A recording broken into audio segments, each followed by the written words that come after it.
Have you ever wondered why a child can recognize the safest heart in a room long before any adult does? The private dining room at Bellcrest House had been designed to impress the city's wealthiest families, but on that rainy Friday evening, it held something far heavier than luxury. Crystal chandeliers reflected across polished marble floors, expensive suits filled every table, and whispered negotiations floated beneath the soft notes of a live piano. Elias Rowan moved carefully between the guests with a silver tray balanced effortlessly in one hand, doing everything he could to remain invisible. Working as an Omega waiter in one of the few upscale restaurants willing to hire unmarried Omegas without family sponsorship meant mastering the art of disappearing. In a society where alpha syndicates controlled enormous portions of legitimate business, every misplaced glance or misunderstood gesture could cost someone their career. Elias understood those rules better than anyone. He smiled politely, served perfectly prepared meals, and kept his naturally calming scent suppressed with legal neutralizers required by workplace regulations. Tonight, however, something no regulation could predict was about to happen. The front entrance opened with almost ceremonial precision as several sharply dressed security personnel entered first, scanning every corner before making room for a tall alpha whose mere presence seemed to quiet the entire building. Dominic Voss, leader of the Voss syndicate, stepped inside carrying not authority alone, but also a tired little boy wrapped in a navy blanket. 3-year-old Noah Voss rested against his father's shoulder, his small face streaked with tears that refused to stop. Every employee had heard rumors about the child. Since losing his other parent nearly 2 years earlier, Noah rarely accepted comfort from anyone except his father, and lately even Dominic himself had struggled to soothe him. The moment they entered the private room, Noah's cries became louder, echoing through conversations until every guest shifted awkwardly in their seats. Dominic remained composed despite the exhaustion visible beneath his calm expression. One physician quietly checked Noah's temperature. Another examined his breathing. A professional childcare specialist offered comforting toys specifically designed for alpha children experiencing emotional distress. Nothing worked. Noah pushed away every offered hand and buried his face against his father's jacket while crying even harder. Nearly 2 hours passed. Business discussions slowed. Important contracts remained unsigned. Security members exchanged uncertain looks because no one had ever seen Dominic Voss unable to solve a problem.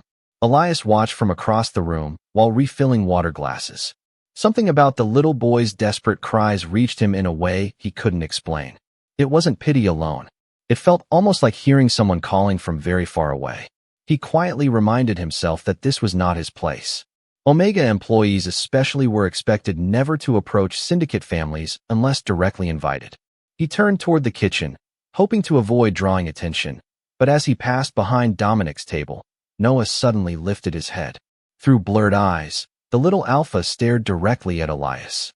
The crying paused for exactly one heartbeat before tiny arms stretched desperately toward the young waiter.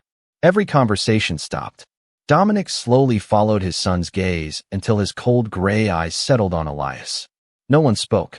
Elias froze, convinced he had somehow violated an unwritten rule. Before he could apologize, Noah reached farther, small fingers opening and closing as another wave of tears escaped his trembling voice. Dominic hesitated only briefly before standing and walking toward Elias. The restaurant manager looked horrified, clearly expecting disaster, but Dominic's voice remained surprisingly controlled. "Would you mind?" he asked quietly, glancing toward his son. Elias carefully set down the serving tray. "If you think it might help." He extended his arms with obvious uncertainty.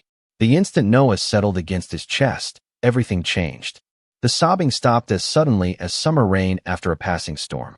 Noah released one long, exhausted sigh, rested his cheek against Elias's shoulder, and within seconds, drifted peacefully to sleep. The silence that followed felt almost impossible. Security guards stared without blinking. Doctors exchanged confused expressions. Even the musicians had forgotten to continue playing. Dominic remained completely still, watching his sleeping son with an expression no one in the room had ever witnessed on the legendary Mafia Alpha's face. For the first time in years, Noah looked completely at peace, and for reasons no one could yet understand. The only person capable of giving him that peace was an Omega waiter who had walked into work expecting nothing more extraordinary than another ordinary shift. Elias stood motionless long after Noah had fallen asleep, almost afraid that even breathing too deeply might wake the little boy. The dining room slowly came back to life, although conversations remained unusually quiet as every guest continued stealing curious glances toward the unbelievable scene. Dominic Voss stepped closer, studying his son's peaceful expression with careful disbelief.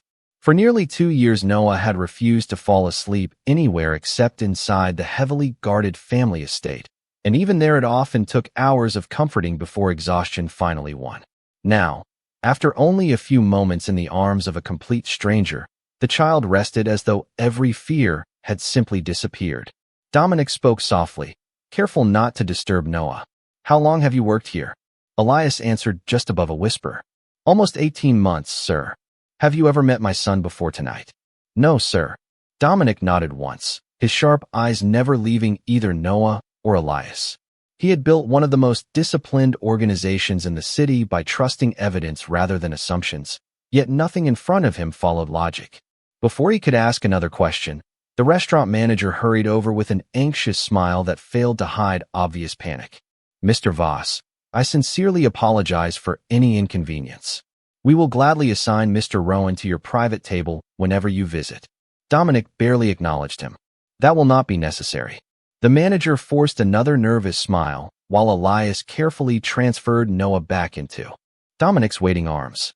Everyone expected the child to wake immediately and begin crying again. Instead, Noah simply sighed, tightened his tiny hand around the sleeve of Elias's uniform for one brief second, then released it while remaining peacefully asleep. Even the physicians standing nearby exchanged puzzled looks. One quietly recorded observations inside a secure medical tablet, while another whispered that such emotional stabilization was highly unusual for an alpha child with Noah's documented history. Dominic thanked Elias with unexpected sincerity before leaving the restaurant under heavy security. As the convoy disappeared into the rain, Elias finally exhaled, believing the strange encounter had ended.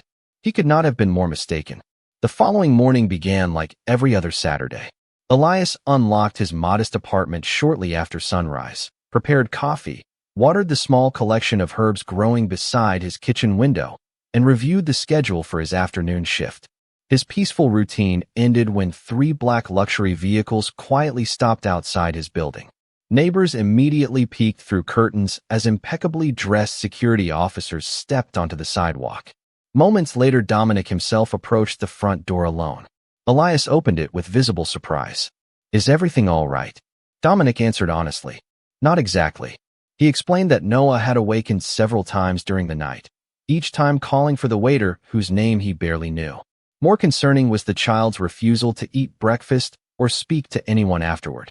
Dominic paused before making a request that clearly did not come naturally. "I would like to offer you temporary employment at my estate. Only until we understand what happened." Elias immediately shook his head. "I appreciate your confidence, but I cannot accept. My job is here, and I am not qualified to care for children." Dominic accepted the refusal without argument. "Very well." He handed Elias a simple business card before leaving. "If you change your mind, call me." Elias watched the vehicles disappear and quietly convinced himself life would return to normal. Late that evening, however, every local news station interrupted regular programming with breaking reports that an unidentified individual had attempted to enter restricted grounds surrounding the Voss family residence by using counterfeit security credentials before being stopped by estate personnel. Authorities refused to release additional details, but social media quickly filled with speculation that someone had been trying to reach the young heir. Less than 30 minutes later, Elias heard another knock at his apartment door. Dominic stood there once again, though this time his expression carried unmistakable urgency. "Someone is searching for my son," he said calmly. "Until we know why Noah responds only to you, I cannot ignore the possibility that whoever wants him may eventually discover you as well. I am not asking you to become his caretaker anymore. I am asking you to help protect a child who somehow trusts you more than anyone else." Elias looked at the rain falling behind the waiting convoy, then back toward the quiet apartment that suddenly no longer felt as safe as it had that morning. After several long seconds, he slowly picked up the overnight bag resting beside his sofa, locked the front door, and stepped into a future neither of them could possibly predict. I had always believed that enormous houses felt colder than small apartments, and the Voss estate proved that thought the moment Elias stepped inside. The mansion overlooked nearly 20 acres of carefully maintained woodland beyond the city limits, surrounded by discreet security systems that blended almost invisibly into the landscape. Every hallway reflected quiet discipline rather than luxury for its own sake. Employees greeted Dominic with respect but spoke very little, as though silence itself had become part of the household's routine after years of loss. Noah was waiting in the family sitting room with a picture book resting unopened in his lap. The instant he noticed Elias walking through the doorway, his face brightened for the first time that day. Without hesitation, he climbed down from the sofa and hurried across the room before wrapping both small arms around Elias's waist. Dominic observed the reunion without interrupting. He had spent months consulting specialists across the country, yet none of them had produced a reaction remotely similar to what he had just witnessed for the second day in a row. Noah did not merely seem happier. His breathing settled into an even rhythm, the anxious tension disappeared from his shoulders, and the constant alertness that usually surrounded him quietly faded away. Later that afternoon, Dominic requested a private consultation with Dr. Celia Hartwell, the physician who had monitored Noah's emotional development since infancy. She arrived carrying a compact diagnostic case approved under federal Alpha and Omega medical regulations. Elias hesitated when she asked permission to perform several non-invasive scans, but Dominic assured him that participation remained entirely voluntary. Elias agreed after learning that no samples would be collected without his written consent. Dr. Hartwell placed a small biometric monitor around Noah's wrist before asking Elias to remain nearby exactly as he had naturally done throughout the morning. Colored graphs immediately appeared across the tablet screen. Heart rate stabilized. Stress hormones dropped steadily.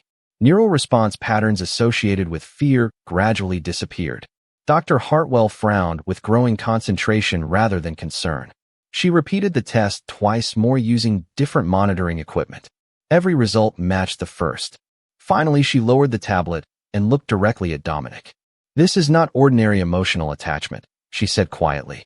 "His alpha development markers are synchronizing at a level I have only encountered in historical medical journals." Dominic folded his arms. "Explain." She carefully chose every word.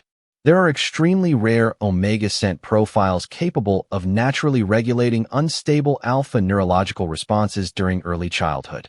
Most physicians consider them theoretical because verified cases are almost non-existent." Elias looked genuinely confused. "I use workplace scent neutralizers every day. I thought no one could even detect my natural scent." Dr. Hartwell nodded. "Normally that would be true. But whatever is happening here appears to function beneath conscious scent recognition. If my interpretation is correct, your biology may possess an unusually stable pheromone resonance rather than unusually strong pheromones." The room fell silent. Dominic finally asked the question everyone had been thinking. "Does anyone else know this is possible?" Dr. Hartwell hesitated before answering. "Officially, very few people. Unofficially, the National Genetic Regulation Authority has spent years studying uncommon alpha and omega traits connected to hereditary development." The statement lingered uncomfortably in the air. That evening, hundreds of miles away inside a secure government office, Commissioner Gideon Mercer reviewed encrypted medical notifications automatically generated whenever unusual alpha developmental markers appeared within licensed healthcare networks. One report immediately caught his attention. The file contained only a handful of preliminary observations because patient confidentiality laws restricted access without judicial authorization, yet a single phrase highlighted in red was enough to make him stop reading everything else. Possible resonant omega interaction. Gideon slowly leaned back in his chair. For years, his department had searched for evidence that such individuals truly existed outside academic theory. Most researchers believe they had disappeared generations ago through changing genetic patterns. If this report proved genuine, the discovery could influence every discussion about future alpha healthcare policy across the country. He quietly closed the report before pressing a secure communication button on his desk. Open a discreet background investigation, he instructed. No public requests. No official inquiries. I want complete employment records, residential history, educational files, and family registrations connected to one individual. His name is Elias Rowan. Back at the Voss estate, completely unaware that invisible attention had already begun following his life, Elias sat on the floor helping Noah assemble a wooden puzzle while Dominic watched from across the room. For the first time since tragedy had changed his family forever, laughter echoed softly through the house. But somewhere beyond those peaceful walls, a decision had already been made that would soon place all three of their lives at the center of a secret neither the public nor the law was prepared to acknowledge. The peaceful rhythm inside the Voss estate lasted only 3 days before the outside world finally came knocking. Elias had settled into a simple routine that revolved almost entirely around Noah. They ate breakfast together, read storybooks in the library, walked through the estate gardens beneath towering oak trees, and spent quiet afternoons assembling wooden models that Noah proudly displayed on the windowsill overlooking the lake. Each passing day brought another small victory. Noah smiled more often. He slept through the night without waking in fear. He even began speaking in complete sentences again, something the household staff had quietly celebrated after months of hearing little more than whispered answers. Dominic noticed every improvement, although he rarely commented on it aloud. Instead, he observed carefully, comparing medical reports with his own instincts. Nothing suggested manipulation. Nothing suggested coincidence. Yet years of surviving a dangerous world had taught him that extraordinary events always attracted extraordinary attention. His concern proved justified just after sunrise on the fourth morning. A convoy of government vehicles stopped outside the front entrance. Uniformed officers remained respectfully behind, while 2 officials carrying electronic identification approached the estate gates. Dominic received the notification before they reached the main house and calmly instructed security to escort the visitors into the reception hall. Elias stayed upstairs with Noah, unaware that their quiet morning had suddenly become something far more complicated. The lead official introduced herself as Deputy Director Helena Brooks from the National Genetic Regulation Authority. Her tone remained courteous and professional. "We are here regarding Elias Rowan," she explained. "Our department has identified unusual medical indicators associated with a recent pediatric consultation. Under Federal Alpha and Omega Public Health Review Statute 12, we are requesting that Mr. Rowan voluntarily accompany us for a comprehensive genetic evaluation." Dominic did not react immediately. He simply asked, "Is Mr. Rowan accused of violating any law?" "No." "Is there evidence that he presents a public safety concern?" "No." "Then on what basis does your agency require this examination?" Helena maintained her practiced composure. "Certain hereditary alpha and omega characteristics may affect long-term public health planning. The evaluation is preventive rather than punitive." Dominic understood the language immediately. Years of negotiating with politicians had taught him that carefully chosen words often concealed broader ambitions. Voluntary means he has the right to refuse. Helena hesitated for the briefest moment. Technically, yes. However, refusal may result in administrative review. Dominic's expression remained unreadable. "Then my answer is also voluntary." "He declines." The room fell completely silent. Helena looked genuinely surprised. Few people challenged the authorities so directly, especially when investigations involved rare alpha and omega traits. "Mr. Voss," she said carefully, "our agency exists to protect every citizen." Dominic answered without raising his voice. "Then begin by respecting the rights guaranteed to every citizen." Upstairs, Elias stood outside Noah's bedroom after accidentally overhearing part of the conversation through the open balcony overlooking the reception hall. Confusion quickly gave way to uneasiness. He had never imagined that a simple medical observation could bring federal officials to someone's home. Noah looked up from the puzzle they had been building together and noticed the worry on Elias's face. The little boy quietly reached for his hand without saying a word. That small gesture steadied him more than any explanation could have. After several tense minutes, the officials departed peacefully, promising only that further communication would follow through legal channels. Dominic watched their vehicles disappear beyond the front gates before calling his chief of security into his office. Increase digital monitoring and review every visitor record from the past month, he instructed. If someone learned about Elias through official channels this quickly, then information is moving faster than it should. Across the city, inside his secure office, Gideon Mercer received confirmation that the voluntary request had failed. Instead of showing frustration, he smiled with quiet satisfaction. Dominic Voss had responded exactly as expected. Open resistance would only increase public curiosity, while private surveillance would reveal far more than laboratory testing ever could. Gideon closed the report and authorized the next phase of observation, convinced that the greatest value Elias Rowan possessed had not yet been discovered. Back at the estate, Dominic stepped into the family room where Noah had fallen asleep beside Elias during afternoon reading time. Looking at the peaceful scene before him, he made a silent decision. Whatever hidden forces had begun circling this house were no longer interested in science alone, and from that moment forward, protecting Elias had become just as important as protecting his own son. Life inside the Voss estate gradually settled into an uneasy balance, yet Dominic understood that peace built upon unanswered questions could never last. Instead of waiting for another visit from the National Genetic Regulation Authority, he decided to search for answers on his own. Late one evening, after Noah had fallen asleep in his room and Elias finished reading beside the fireplace, Dominic invited him into the estate library. Hidden behind rows of antique books stood a reinforced security door that opened only after multiple biometric confirmations. Beyond it lay a private archive containing decades of family records, business agreements, and documents inherited from previous generations of the Voss family. Dominic placed a weathered storage case on the large oak table.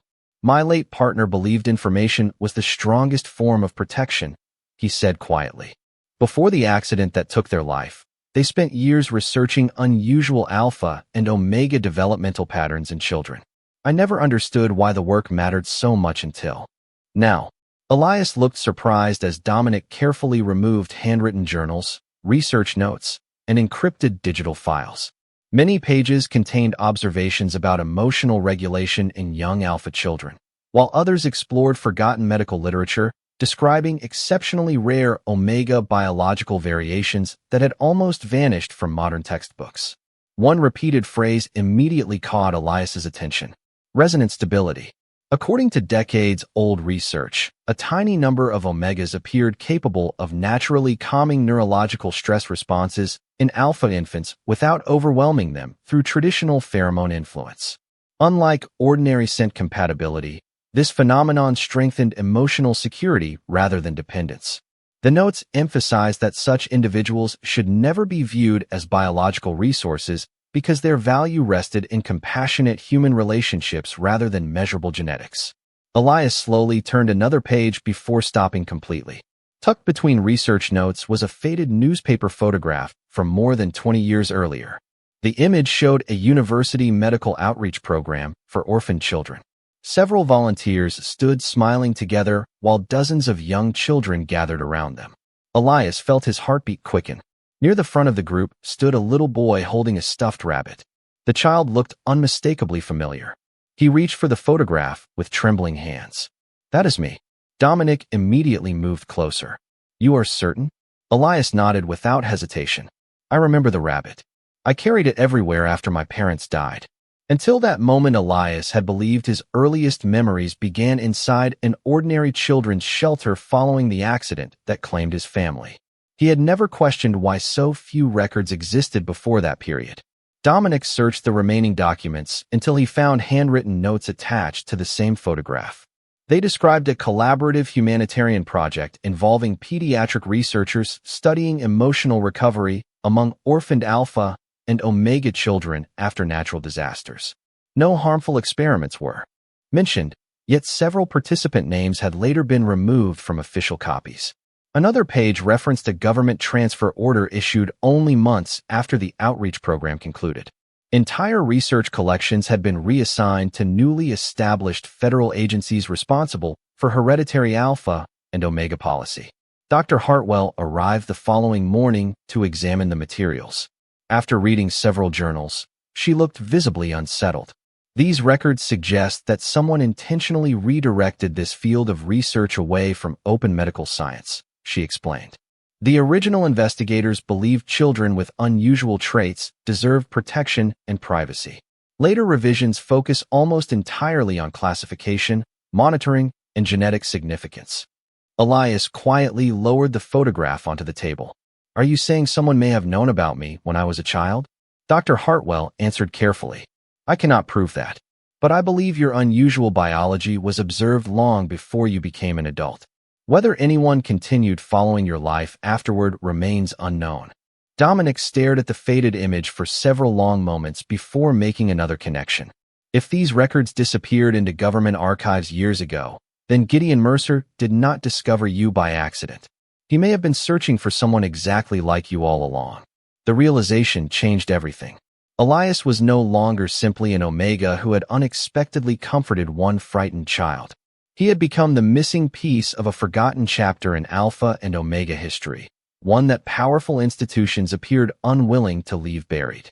As Noah wandered into the library carrying his favorite picture book and instinctively reached for Elias's hand, Dominic silently understood that protecting this small family now meant confronting secrets that had been quietly hidden for decades. The discovery inside the Voss archive changed the atmosphere of the estate in ways no security system could measure.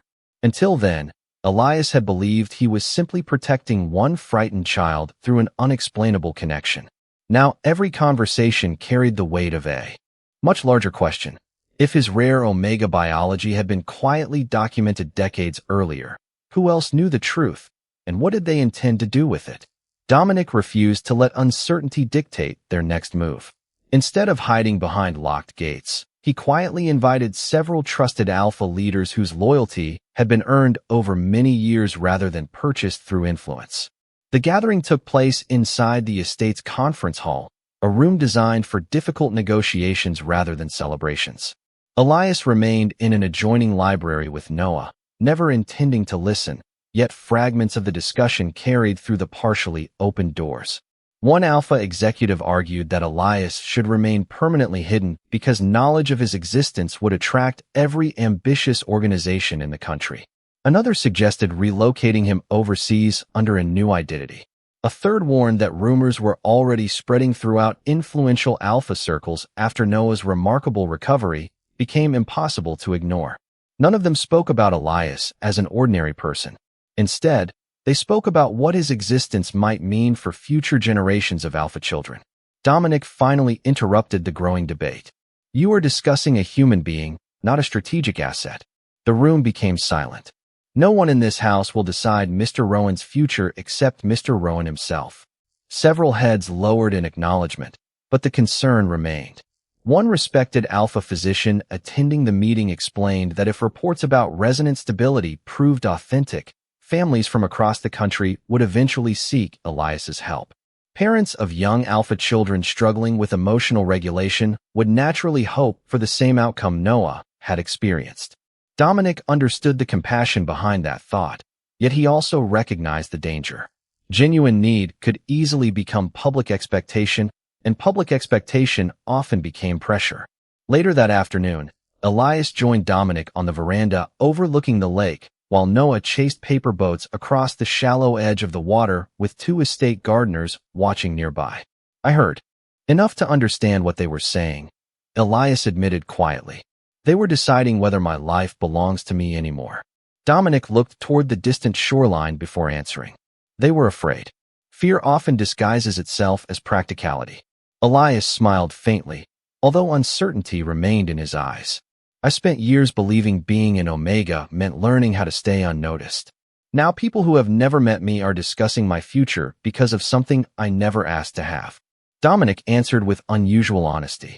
Then we make certain they never forget you have a choice. Across the city, Gideon Mercer reviewed fresh intelligence reports arriving throughout the afternoon. Surveillance teams confirmed increased activity around the Voss estate, while confidential conversations among influential Alpha organizations suggested growing curiosity about the mysterious Omega connected to Noah Voss.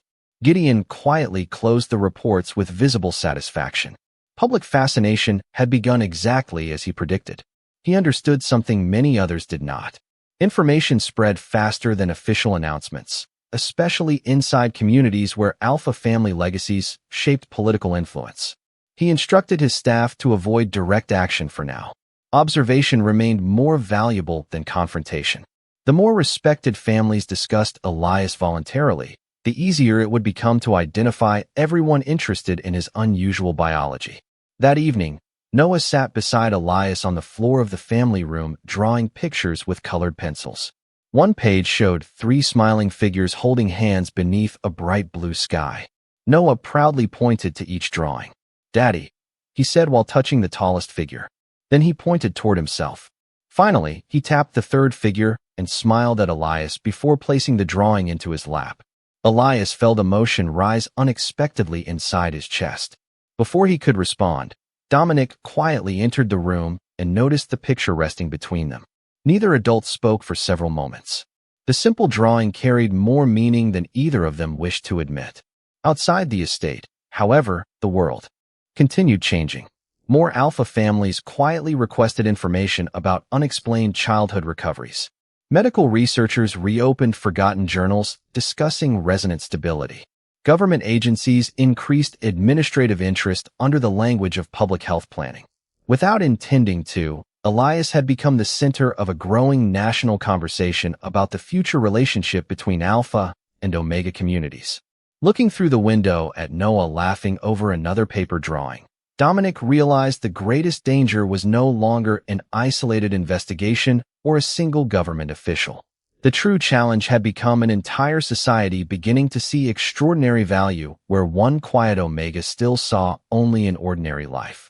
The following week began with an uneasy sense of normalcy that fooled almost everyone inside the Voss estate except Dominic. Noah continued making steady progress, laughing more freely and sleeping peacefully each night, while Elias slowly became part of the household in ways neither of them had expected. The estate staff no longer treated him like a temporary guest, but as someone whose presence had quietly restored warmth to a home that had long existed in silence. Even so, Dominic noticed small details that refused to fit together. Security reports showed unfamiliar vehicles passing the estate more often than before. Several harmless deliveries arrived with incorrect sender information. Most concerning of all, internal schedules known only to trusted employees somehow appeared outside the estate within hours.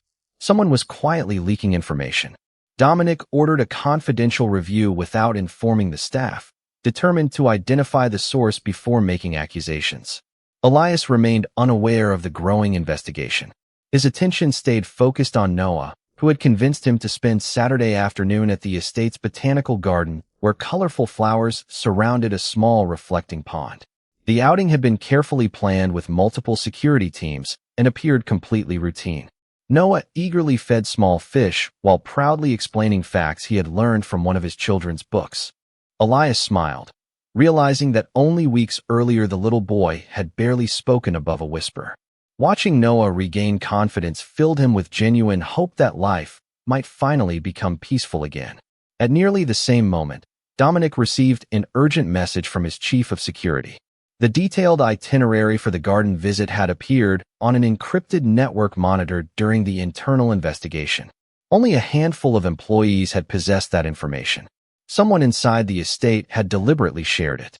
Dominic immediately instructed every nearby security unit to regroup around the botanical garden while discreetly avoiding panic.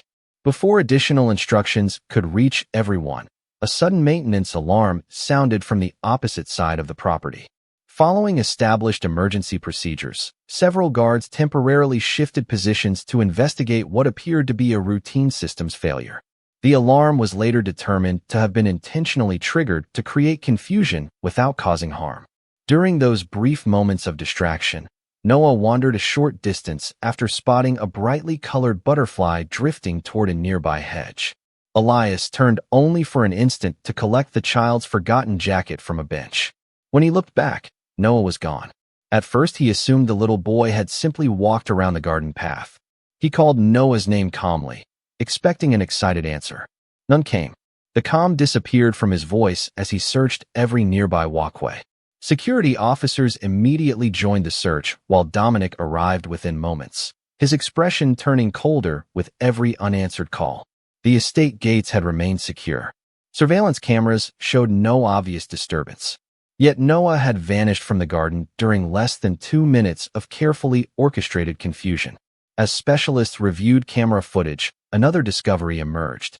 Marla Quinn, the restaurant manager who had first witnessed Noah falling asleep in Elias's arms weeks earlier, had recently communicated several times with an intermediary connected to organizations quietly gathering information about unusual Alpha and Omega traits. Financial records revealed unexplained payments deposited into accounts she controlled. Dominic finally understood how private information had escaped the estate from the very beginning. Someone who had recognized the significance of that first encounter had chosen profit over loyalty. Less than an hour after the search began, a secure message reached Dominic through an anonymous, encrypted channel. The sender claimed Noah was safe and would remain unharmed as long as Elias voluntarily agreed to cooperate with a confidential scientific consultation regarding his rare biological characteristics. No threats appeared in the message. No demands for money were made. The proposal centered entirely on Elias. Dominic read every word twice before silently handing the device to him. Elias felt his hands tremble as he realized the child who had trusted him from the very beginning had become the leverage someone believed would force impossible choices. Dominic closed the message without hesitation and looked directly at Elias. "No one decides your future by using Noah," he said quietly. "We bring him home together." For the first time since they had met, Elias saw not the feared Alpha who commanded one of the city's most powerful syndicates, but a father refusing to surrender either the child he loved or the Omega who had become part of his family. Dominic wasted no time after reading the anonymous message. Every available lead was pursued at once, not through reckless force, but through careful investigation built on years of trusted relationships. Digital analysts traced fragments of the encrypted communication, while legal advisors quietly contacted independent oversight officials who had long questioned the growing authority of the National Genetic Regulation Authority. Elias remained beside Dominic throughout every discussion, refusing to disappear or become the reason another difficult decision was made alone. Although fear lingered in every room of the estate, neither of them allowed panic to dictate their choices. Late that evening, one breakthrough changed everything. An independent cybersecurity specialist discovered that the anonymous message had briefly passed through a private research network officially registered as a historical medical archive, but currently operating under a series of shell organizations connected to Gideon Mercer. Publicly, the facility no longer existed.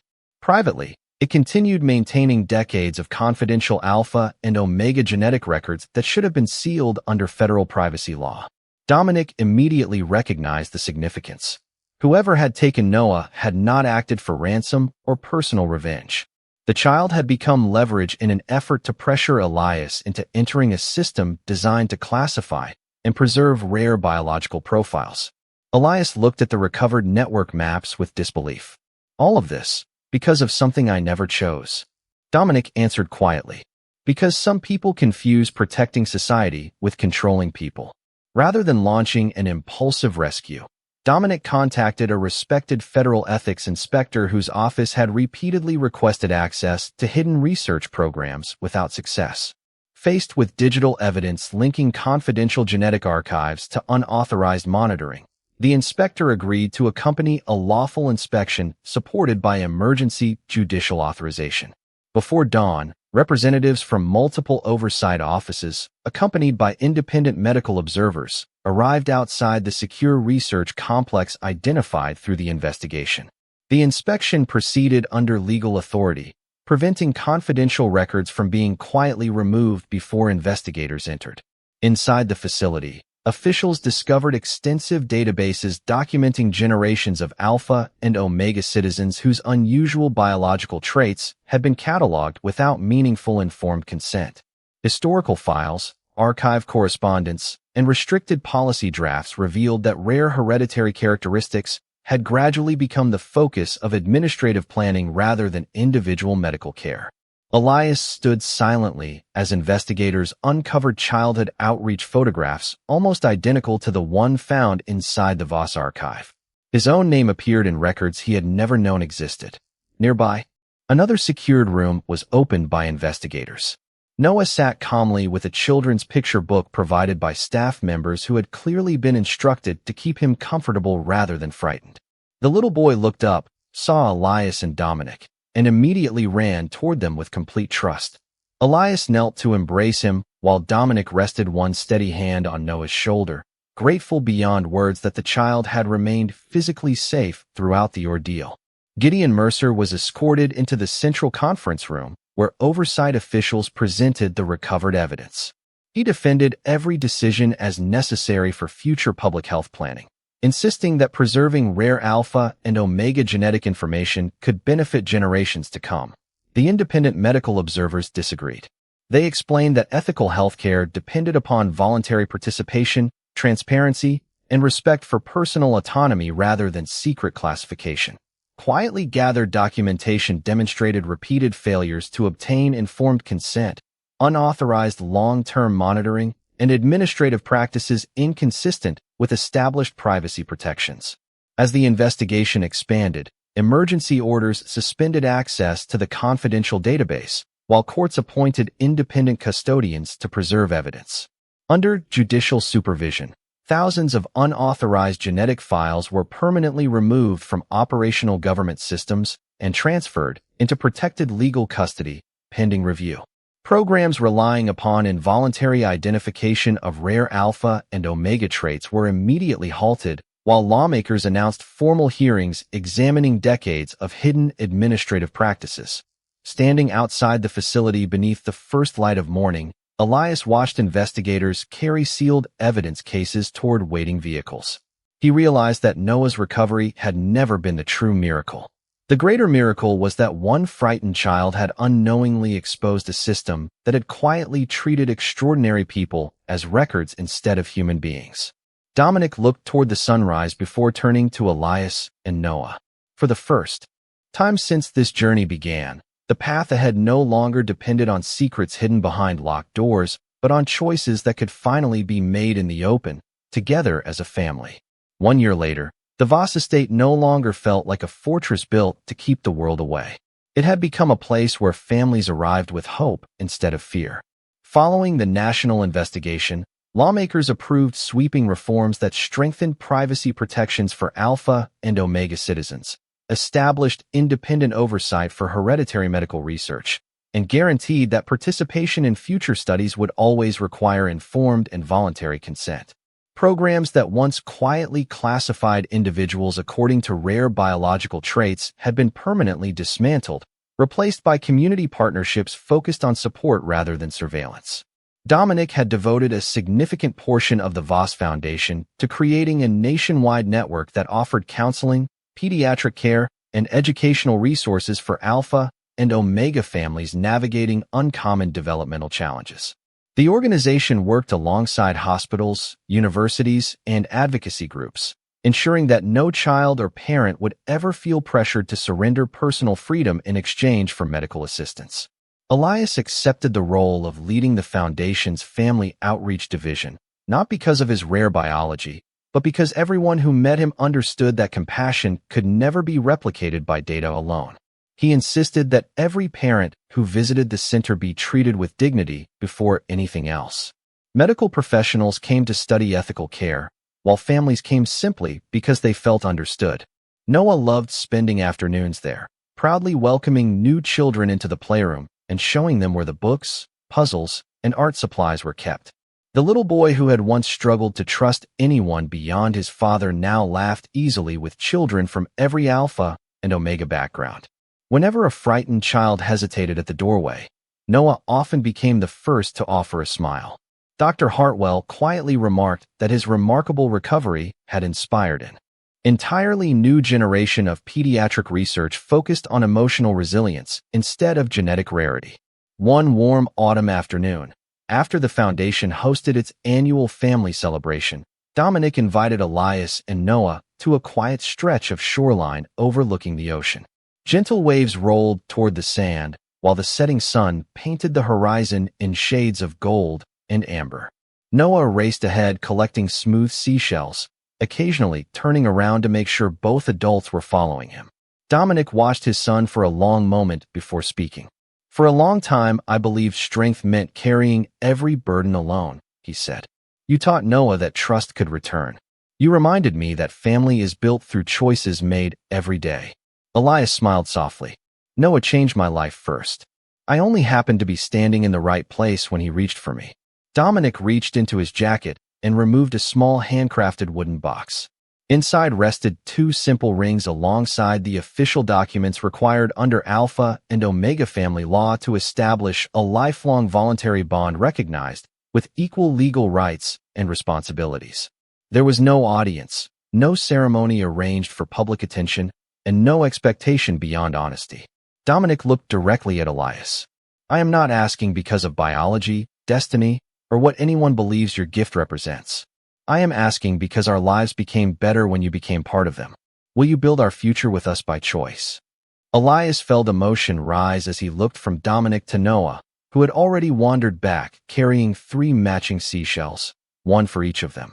The answer came without hesitation. Yes, by choice. Noah beamed with excitement, slipped his small hands into theirs, and laughed as the evening breeze carried his voice across the beach. Several months later, the foundation unveiled a new children's reading room dedicated to families who had overcome hardship through kindness rather than fear. Hanging near the entrance was a simple framed photograph showing Dominic, Elias, and Noah smiling together beneath the same open sky.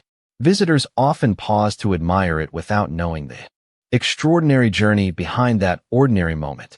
Yet perhaps that was the greatest victory of all. What began with one frightened child reaching toward an unexpected source of comfort had ended with a family proving that in a world shaped by Alpha and Omega traditions, the strongest bond was never created through power, status, or rare biology, but through trust freely given, courage quietly shared, and love chosen every single day. What would you have done if you were in this situation? Tell us in the comments.